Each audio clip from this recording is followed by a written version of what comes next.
Hi everyone.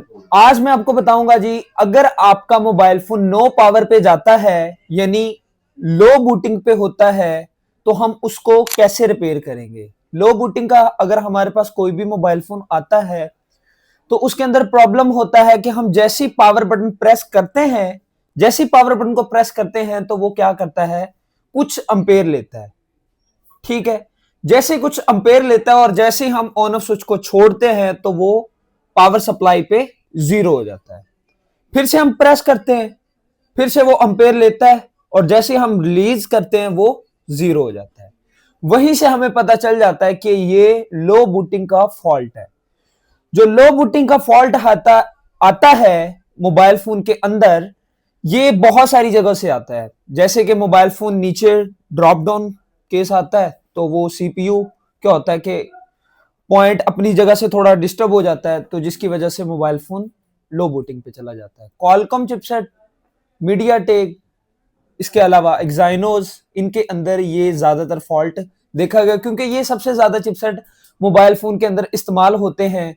ठीक है, अब इसके अंदर भी इसको रिपेयर करने के लिए भी क्वालकॉम के अंदर, मीडियाटेक के अंदर और इसके अलावा जो स्पेक्ट्रम है उसके अंदर इनको रिपेयर करने का अलग अलग तरीका है। जैसे कि मीडियाटेक के अंदर सबसे पॉपुलर आईसी है 6357 है, 58 है, 59 है, 65 है। इसके अलावा और भी बहुत बड़ी बड़ी आईसियां आई हैं। ठीक है, इसके अलावा कॉलकॉम कॉलकॉम के अंदर बहुत सारी आईसियां हैं। 7150 है, 6250 है, 7350 है, सी है, बहुत सारी आईसी हैं। ठीक है, तो क्वालकॉम के अंदर लो बूटिंग का जो फॉल्ट आता है ये सीपीयू से भी आता है। ठीक है, इसके अलावा पावर आईसी से भी आता है। कोई लाइन शॉर्ट कर जाए पावर आईसी की तो तब उससे भी आता है। मीडियाटेक के अंदर भी सेम है, लेकिन इनका फर्क ये होता है कि इनके बूट सीक्वेंस का बड़ा फर्क होता है। यानी कि बूट सीक्वेंस, यानी मीडियाटेक है तो उसका बूट सीक्वेंस किसी और तरफ फ्लो होता है। ठीक है, और क्वालकॉम का अलग है और जो स्पेक्ट्रम है उसका अलग है। ठीक है, अब इनके सबसे पहले हमें बूट सीक्वेंस जानने पड़ते हैं कि एक अगर 6357 है तो वो अपना बूट सीक्वेंस कैसे फ्लो करती है। यानी कि पहली कौन कौन सी वोल्टेज बनेगी, दूसरी कौन सी बनेगी, तीसरी कौन सी बनेगी, और फिर बूट सीक्वेंस के मुताबिक हम उस वोल्टेजेस को फॉलो करते जाते हैं और चेक करते जाते हैं और हमें पता चल जाता है अभी ये भी वोल्टेज बन रही है, ये भी बन रही है। पावर बटन को प्रेस करने पे कौन सी बनेगी, चार्ज लगाने पे कौन सी बनेगी, डिफॉल्ट ऑन की वोल्टेज कौन सी होगी, डिफॉल्ट ऑफ की कौन सी वोल्टेज होगी। तो ये सारी चीजें हम जानने के बाद ही हम मोबाइल फोन को रिपेयर करना स्टार्ट करते हैं। तो इसके लिए लो बूटिंग का फॉल्ट क्लियर करने के लिए चिपसेट और इसके अलावा जो कंपनी होती है, चिपसेट की कंपनी क्वालकॉम और मीडियाटेक, ये सारी चीजें बहुत मैटर करती है। ठीक है, तो अगर कोई भी आपके पास मोबाइल फोन डेड आता है जो कि लो बूटिंग पे होता है तो सबसे पहले हम क्या करते हैं, सप्लाई पे लगाते हैं। नेक्स्ट लो बूटिंग बता देती है तो नेक्स्ट हम उसको रिपेयर करना स्टार्ट करते हैं। पावर आईसी की शील्ड वगैरह उतार के मोबाइल फोन में चार्जर लगा देते हैं क्योंकि इनिशियली चार्जिंग ऐसी पावर आईसी को ट्रिगर कर देती है।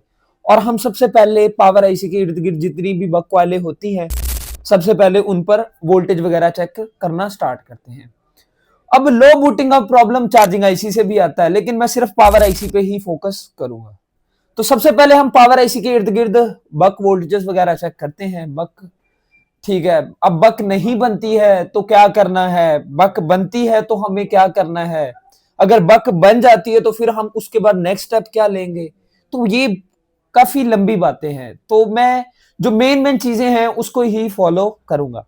अगर आपके पास कोई भी क्वालकॉम चिपसेट का मोबाइल फोन आता है जिसके अंदर बक वालों पे वोल्टेज नहीं बनती है तो सबसे पहले आप क्या करेंगे, सबसे पहले एक बार आप इन सारी कॉइलों की शॉर्टिंग चेक करेंगे। ठीक है, अब शॉर्टिंग चेक करते हैं तो इस चीज का भी हमें पता चल होना चाहिए कि कौन सी कॉइलें ऐसी हैं जो सीपीयू पे जाएंगी, कौन सी कॉइलें ऐसी हैं जो पावर आईसी से बनके पावर आईसी में जाएंगी, कौन सी ऐसी हैं जो रैम पे जाएंगी। ठीक है, इन चीजों का भी नॉलेज हमें होना चाहिए। अब हमें कोई बक कॉइल पे कोई लाइन शॉर्ट मिल जाती है तो हम सिंपल क्या करते हैं, उसकी कॉइल वगैरह उतार के एक साइड रीडिंग लेते हैं, दूसरी साइड रीडिंग लेते हैं, जिस तरफ शॉर्टिंग मिलती है हम उस तरफ काम करते हैं। अगर हमें बक कॉइलों पे शॉर्टिंग नहीं मिलती है तो इसके लिए भी हम बहुत सारी चीजें देखते हैं। हम क्या करते हैं, हम ये भी जहन में सवाल आ जाता है जी, पता नहीं सीपीयू से आने वाली, क्योंकि सीपीयू हर बग कॉइल का, जो क्वालकॉम चिपसेट है वो हर बग कॉइल का फीडबैक देता है, ठीक है। तो हम ये भी समझ लेते हैं कि पता नहीं फीडबैक ना मिस हो गया हो, जिसकी वजह से क्या है कि पावर आईसी अपनी बग नहीं बना रही, ठीक है, क्योंकि क्वालकॉम जो चिपसेट है वो हर बग कॉइल का फीडबैक आता है। अगर फिर इसके अलावा हम कहते हैं जी, क्या सीपीयू को निकाल दूं, या फिर हो सकता है पावर आईसी ट्रिगर ना हो रही हो जिसकी वजह से नहीं बन रहा, या फिर हो सकता है कि चार्जिंग आईसी पावर आईसी को जिस लाइनों की सेंसिंग की वजह से लाइनों की वजह से पावर आईसी को ट्रिगर करती है, हो सकता है ये भी प्रॉब्लम हो सकता है, ठीक है।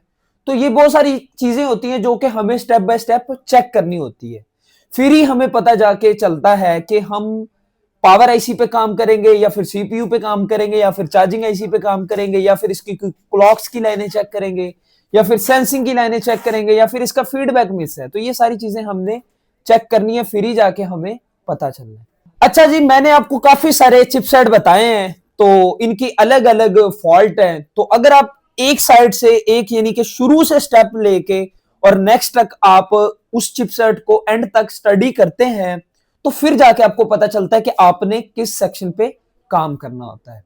क्योंकि ऐसे मैं आपको बताऊंगा तो वो फिर बात मीडियाटेक की निकल जाएगी, क्वालकॉम की निकल जाएगी। तो वो अगर आप वाकई में आप बेसिक से लेके यानी कि लो बूटिंग का फॉल्ट आता है तो हम कहां से स्टेप लेते हैं और एंड तक कहां तक जाते हैं, ठीक है। अगर आप वाकई में एक लो बूटिंग का फॉल्ट सीखना चाहते हैं तो आप हमें ज्वाइन कर सकते हैं। हम आपको मीडियाटेक का बूट सीक्वेंस कैसे फ्लो करता है, क्वालकॉम का बूट सीक्वेंस कैसे फ्लो करता है, अगर सीपीयू नहीं लगा है तो क्या वो वक्त पे वोल्टेज बनेगी, क्वालकॉम के अंदर बनेगी या मीडियाटेक के अंदर बनेगी या फिर एक्साइनोस के अंदर बनेगी या नहीं बनेगी। और भी लो बूटिंग के अलावा भी फ्लक्चुएशन के भी प्रॉब्लम आते हैं, यानी कि बग स्टेबल नहीं होती है। कुछ मोबाइल फोन के अंदर जो होता है चिपसेट के अंदर क्या होता है कि एक्सो की वजह से यानी कि क्रिस्टल की वजह से भी बग कॉइल नहीं बनती हैं। कुछ चिपसेट के अंदर फ्लक्चुएशन में चली जाती हैं। आजकल के मोबाइल फोन के अंदर क्लॉक जनरेटर आईसियां आ गई हैं, उनकी वजह से भी ये प्रॉब्लम आता है। तो ये बहुत लंबा कॉन्सेप्ट है। अगर आप वाकई में इस चीज को मजीद एक डीप में सीखना चाहते हैं तो आप विजिट कर सकते हैं Punjab mobile repairing and training centre.